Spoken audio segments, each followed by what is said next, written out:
So in the novel initiative that we had started of interviewing all India toppers of the recently conducted EPFO exams by UPSC. So in that same series today, we are here with Shilpashree, who has been a topper in the recent EPFO exam in the latest batch, which has joined EPFO. So welcome Shilpashree to the show. Thank you, sir. Thank you so much. Right. So we shall start off with your own experience of the interview itself. So it's been pretty recent, I guess. Not a lot of time has elapsed. So you must be remembering most of it. So please take us through your interview, the highlights of the interview in short. Sir. So my interview was on July 6th, 2022. I had the afternoon section.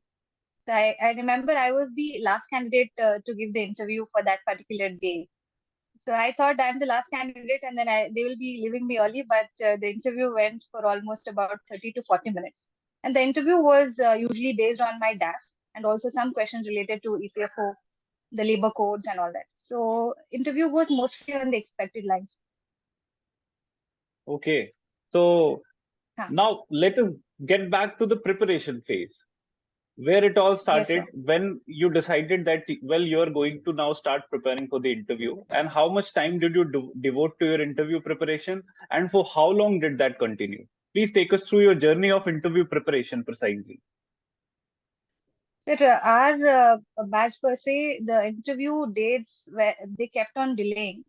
But I would say that the interview preparation should begin around at least 2 months before the actual interview date. So my interview preparation was almost 2 months before the actual interview date. It picked up, I increased the pace of the preparation once the interview dates were out. So they gave us around 3 weeks time before the actual interview. So they gave us notice of 3 weeks time. So I think that is when the preparation pace has to increase. Okay, fine. So what all was the strategy about? I mean, did you take some guidance? Did you take some guidance from seniors, from some expert help amongst the peers? So tell us the strategy. So strategy, I would say, what I did was I divided the preparation into 6 parts. The candidate has to pick up a notebook, and then he or she can devote around 6 different sections. So the first section, he or she should prepare on the home district as well as the home state. So the questions are most likely to be asked from the home district or the home state. So the second part of the preparation should be related to the graduation. The third part of the preparation should be related to what he or she is being doing after graduation, because most of us tend to take break after graduation. So we have to devote some amount of your preparation to that.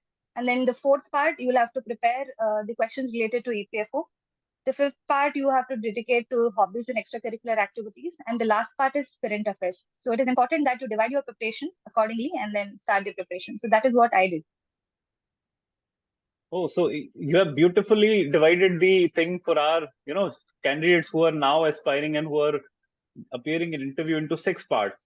So I would like to repeat these 6 parts for the benefit of the candidates who are listening to us. The first will be home district. The second will be the graduation. Third part shall be after graduation. What all you have been doing, that would include work experience, or maybe some other experience which you have, field activity, etc. one has been performing. Fourth, she mentions is EPFO and other schemes for disadvantaged sections, schemes pertaining to Ministry of Labor, etc. So fifth was about hobbies and sixth about current affairs. So friends, now the word hobby, it also includes the achievements, the medals, the position of authority, etc. held. Because earlier the DAF for EPFO, let me clarify, was very precise, or so to say very short.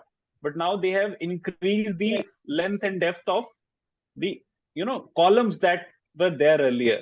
So now you have to fill your prizes, scholarships, medals, etc. So the word hobby, what Shilpashree mentions, would now entail prizes, scholarship, and all of the above things that we have discussed. Right. So now tell me, most of the things are very specific to specific people, However, tell us about EPFO, because a lot of people, they have this doubt, how much to go deep into it, right? Because, on one side, there can be a case where a very superficial question can appear in interview from EPFO. In some other cases, people had experience that they were, grilled deeper about with deeper questions pertaining to EPFO, how it functions, etc. So what shall be your suggestion, how to reach that balance? Okay.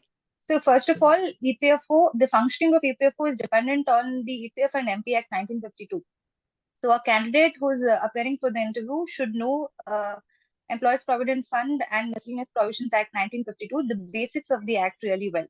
So you need not go into depth, but the basics of the act is something which the candidate is expected to know. Along with that, you'll have to know what is the purpose of the organization, why the organization came into existence per se, and then what are the sections of the society which the organization is going to cater. So that is one thing which you have to learn about EPFO. Apart from that, the current issues which the EPFO is in use. So that is something which you have to know. Recently, there was this higher pension judgment which the Supreme Court gave. So you need to know about the higher pension, what is the judgment about. So what EPFO is actually working for. So current events related to the EPFO and also the working of the organization in general would suffice. Okay, so you would also suggest the candidates to read the Social Security Code, the other 3 labor codes which have been in use recently. So that also comes under the ambit of EPFO itself now, if we have to categorize them into 6. Yes, sir.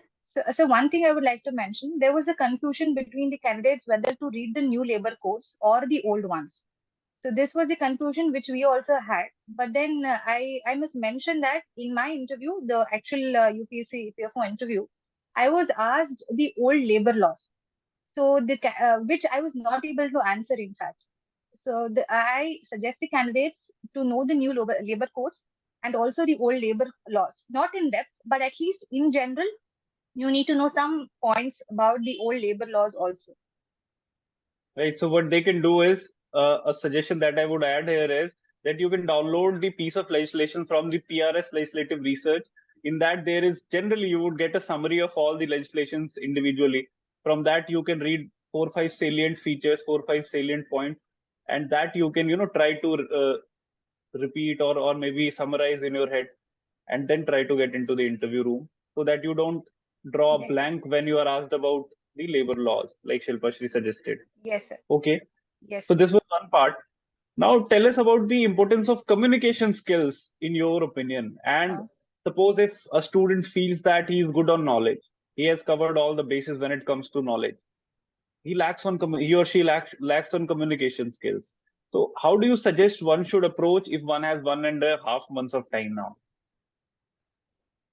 Sir, for me personally, I have worked as a faculty in the coaching institute. So communication for me was not a problem. But still, a candidate who's underconfident or who cannot talk in front of, say, the panel of 4 members, it is always advised that he makes a group of his own friends, probably who's related to the field of competitive exams or from some other field. He makes a group of friends and then he encourages his friends to ask questions based on his data. So this kind of preparation will always help. And then apart from that, when the candidate, when he's preparing, he can prepare questions himself. He or she can prepare questions himself. And then try to answer these questions, probably sitting alone in a room or in front of the mirror. So apart from that, one suggestion which I was given in the Yatharth IAS mock also, to modify the tone. My pitch was a bit high, so I was suggested to modify my tone a bit. So that also helps, because the panel generally consists of usually the retired officers, bureaucrats, and all that. So it's better that you modify your tone a bit. So you will have to work on that as well. Great. So interview also gives us an opportunity to improve ourselves for the lifetime, because there are nuances in our communication skills which is generally overlooked or you would have not focused too much upon. So interview, let me tell you, all of you, that it also is an opportunity to get away with your shortcomings, as Shilpashree did with one of us during the preparation for this interview. So form groups, as she suggests, if there are groups easily available in Telegram, because all the selected people, they generally are a part of some bigger groups as well. So it's very easy these days to get people or to get fellow aspirants who are there, who are appearing in interviews. So you people can form groups as well. Beyond that, what about the significance of expert guidance, as in appearing in mock interviews or coaching institutes? Appearing to the mock interview increases the confidence of the candidates. And of course, if the candidates had any shortcomings, the expert panel will suggest as to what modifications need to be done. For me, I was suggested to reduce the pitch in which I talk, and also I used to talk a bit fast. So I was asked to talk a bit slowly so that the other interviewer understands what I'm talking. So that is one thing which I seriously worked upon. So you go in front of a panel much before the actual UPSC interview and then ask them for the suggestions. So that would be great. Apart from that, filling the DAF also is of too much importance. For me, my interview was purely based on the DAF. So the kind of words which you use in the DAF should also be given importance too, because they pick up some questions in your DAF last questions. In my DAF, I had mentioned that I do freelancing for the coaching institutes. So there were a lot of questions which were asked about freelancing, about gig economy and unorganized sector and all that. So the usage of words in the DAF also becomes very important. And for that, probably if there is any expert guidance which a candidate can get, that would be of great help. Right. So I was just coming to your DAF itself because you have written 3-4 hobbies. Your DAF is in front of me. You had written yoga, Yes. Rangoli, drawing, volunteering in NGO that works for underprivileged children. Right. So Yes, sir. generally, people have this doubt that a lot of them, they would Hmm. have appeared or they would have gone to help underprivileged children in some NGO someday, maybe on one's birthday, anniversary, etc. So suppose Huh. if you have done it only on a few occasions, on countable occasions, can someone fill it as a hobby? What is your suggestion? And how much did you Hmm. do so that you were confident enough to write it as a hobby? So me, I used to take I used to take spoken English classes for the government school children on almost every weekend. So I could confidently write it as a hobby. Otherwise, also if the candidate visits the NGOs, say once in a month or once in 2 months or something like that, if the person is confident enough of answering the questions from that area, so then it is worth mentioning, sir. So it basically depends on whether the candidate will be able to answer the questions on that particular hobby or extracurricular activity which the candidate mentions. Right. So there you go. Because suppose if you have 4 or 5 hobbies, generally what we suggest is it should be a mix of some some hobbies which reflect your mental faculties, some hobbies, 1 or 2 maybe pertaining to physical activities. A few can be can pertain to intellectual abilities or intellectual pursuits, and a few can also be like charity or maybe some hobby which is helping in the cause of society building or nation building for that matter. So all those who are listening or all those who are going to listen, they can always figure out their hobbies into these 3-4 types and try to see what all can be fit in there. But in provided you do each of the activities, at least you pursue them confidently, as Shilpashree said. Right. So please take us through some difficult moments. Were there any during your interview? Was there any nervousness or any point where you felt you could have done better once you were out of the interview room? Yes, sir. Sir, before entering the UPSC interview hall, I was a bit nervous. But then after I entered into the actual room where the interview is conducted, so the panelists were cordial enough. So they first made sure that I was comfortable. So once I was comfortable, then they started questioning. So it generally feels like you're talking to a group of elders who are friendly enough and then who are also ready to learn from you. There is no necessity for a candidate to panic. And even if a candidate does not know any of the questions, it is up to the candidate to politely say that he's not aware of it. So probably you can say, sir or ma'am, I'm not aware of it. I'll just go back and read. Rather than beating around the bush, I would suggest that the candidate has to clearly say that he's not aware of it. For example, I was not able to answer some questions related to my graduation. I was also not able to answer some questions which were asked on the labor laws. These were the old labor laws which I had not prepared upon. But I politely told them that I'm not aware of it, but I'll definitely go back and look into it. So this is something which is always welcome. So there is no need to be anxious or nervous about it. It's just that they are trying to test your personality. Uh, it's Yeah, just rightly like you are said. talking to a group of elders. Right.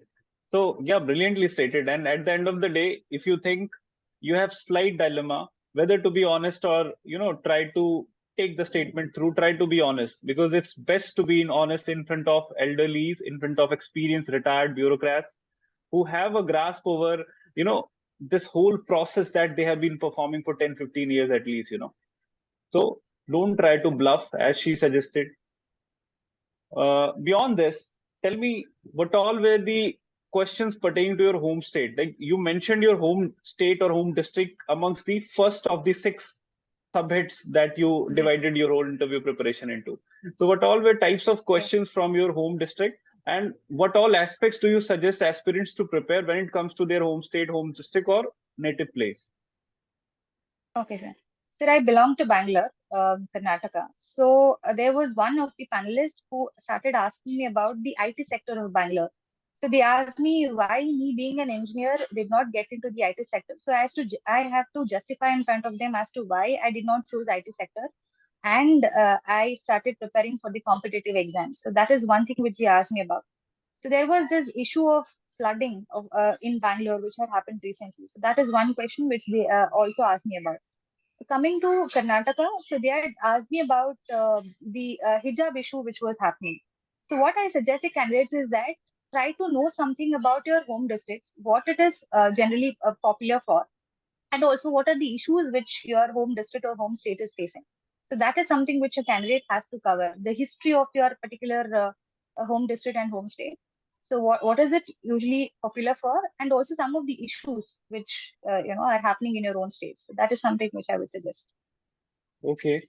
Okay, great. So anything about geography, the rivers, tourist places, national parks, national wildlife sanctuary? I mean, there is no end to it. So where should one draw the There line? is Because no. Okay. yeah, go on, So please. Huh. So candidate can prepare from all possible angles depending on the time availability. So one can also prepare about the geography and then the GI tags, recent GI tags which the state has got, or if there is any interstate disputes. Karnataka has interstate disputes. So any interstate disputes. So all such things is something which one can prepare. But at the But same right, time, but uh, there is yeah, no go on, limit please, to go the on. interview preparation.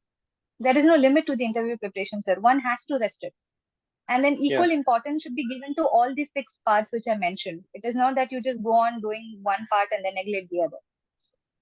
right. So now it's clear that the hierarchy has to be like this. First, you have to see the current affairs, whatever is, what are the burning issues that pertain to the state. Beyond that, the, Yes. poignant political issues. Like you said, suppose a interstate dispute, etc., is going on and it is frequently occurring in the news, etc. So you are expected to know about it. Or for that matter, even some masala news which has made the national headlines very recently. So that also can feature. So the priority shall be on the current affairs or the very recent stuff that is there. But if you have time, you can, enlarge the scope and ambit of your preparation pertaining to your home state or home district. This is what we can conclude from our discussion. Right. So how much gap did you have after graduation? So Was mine there was a any? 6 years gap. Mine was Okay. a 6 years gap, and then I had already given 5 attempts of CSE. So I had Oh, to justify them for the gap. And they also asked me a question as to will I be leaving EPFO if I get into CSE? And then if I'm wasting one post, so there was questions on that. And for me as a woman, they also asked that enforcement officer is mainly an on-field job. So will a woman be able to handle it? So there were some questions which were asked about that as well. So a candidate should be able to justify himself or herself as to why so there was two this very much gap and then what. Yeah. so two Yes, very sir. important aspects you have highlighted here. We need to quickly go through each of them, individually. First was about the gap. A lot of candidates do have this doubt. They feel very underconfident about, suppose if they have, 5 or 6 years of gap, they have attempted CSC because, ultimately a lot of factors are into play. So no one can control selection or rejection at the end of the day.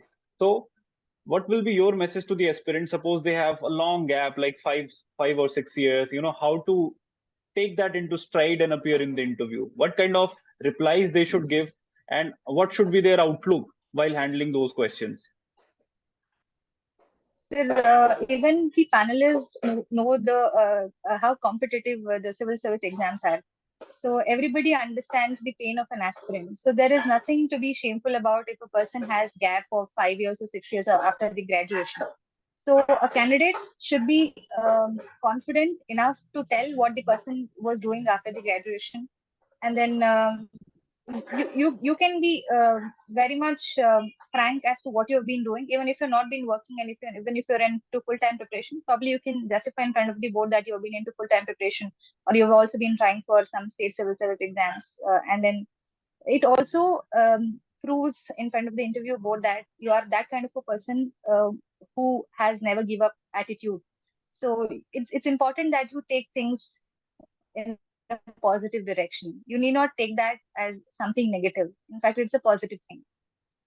Yes, the resilience and the perseverance that is reflected through your Yes. endeavors, it is very much reflective through your through the very fact that you are there in front of the interview panel even after 5 years of preparation, right? So goes into your, and the second aspect Yes, that I sir. was coming to is about the challenges to an enforcement officer. A lot of ladies or a lot of female candidates, they have this doubt, and they are frequently asked upon this. So how to handle such aspects? How did you personally handle this question? I mean, whether or how you'll be able to cope up with the challenges that come upon with a Sir, when it comes to a job, I don't think the gender matters. So, and these days, there are a lot of options wherein even a female candidate can go on field and then work. So in fact, there is this fear amongst the women candidates if the job suits them as such. But me, after being in the organization, I would say that the organization usually takes care of some of the problems which women face. So generally, women are posted in some of the important cities. Even if the women are posted in the far off places, so they're given all kind of facilities and then protection as such. But even if they're not, I think a candidate should be able to work in any situation for that matter. If a man can work, I think even a woman should be able to work. So that's what I told them. I told them that there is no gender difference as such, which comes when it comes to work, and then I'll be able to do it. Okay, excellent. So you have to present a strong face and a realistic one for that matter. Yes, So sir. because this is true, and to our experience or to my experience personally as well, because women, they have been performing equally or better than men in most cases, right? So there is hardly any Yes. difference in that sense. So not a lot of defense has to be met there for all the female candidates if Yes. they would be attending to this, that they don't need to be over defensive about that they will handle this way. So they can be very confident about the fact that, well, the times have changed now, it's not that difficult, and already a lot of facilities or a lot of legislative safeguards are in place for the real biological challenges that females have to undergo in their life. So for that, there is legal societal support as well. Yes, sir. Right. So Yes, sir. well, Shilpashree, so now we are towards the last leg of our conversation. So tell us your secret in short. I mean, what according to you, because you have long been into preparation. So what advice now? DAF is out. People are filling their DAFs. They have 1.5 months. So what shall be your message to the aspirants as to how to utilize these 1.5 months precisely? Sir, as I told, there is no end to the interview preparation. So a candidate has to restrict himself when it comes to the interview preparation, but at the same time, he or she should not neglect the basic aspects. So when I told divide the preparation into the 6 parts, you can devote equal time to all the 6 parts. Apart from that, restricting yourself also becomes important because there is no end to the interview preparation. So even if you're not fully prepared on your content or the knowledge part, it is the confidence which always matters. And then whatever you're presenting in front of the interview board, be confident enough and what you're talking. And at the same time, whenever you come across some question which you're not aware of, so do not get nervous at that point of time. So the only thing they're checking is your personality and not the knowledge base of the candidate as such. So you should also be polite enough to say that you're unaware of it, and then so that they move on to the next question. So the moment you try to beat around the bush, or the moment you try to bluff, so they will try to dig more. So that is one suggestion which I would give.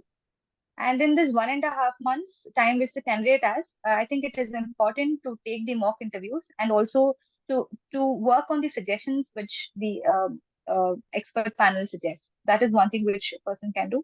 Also, try to get in touch with some of the seniors who are already there. I mean, probably people of our batch or 2017 batch, and then ask them what kind of questions could be asked. So this will be helpful for a candidate. Okay, so what has come out from the discussion is that it's a test of knowledge. Oh, it's not a test of knowledge, it's a test of personality.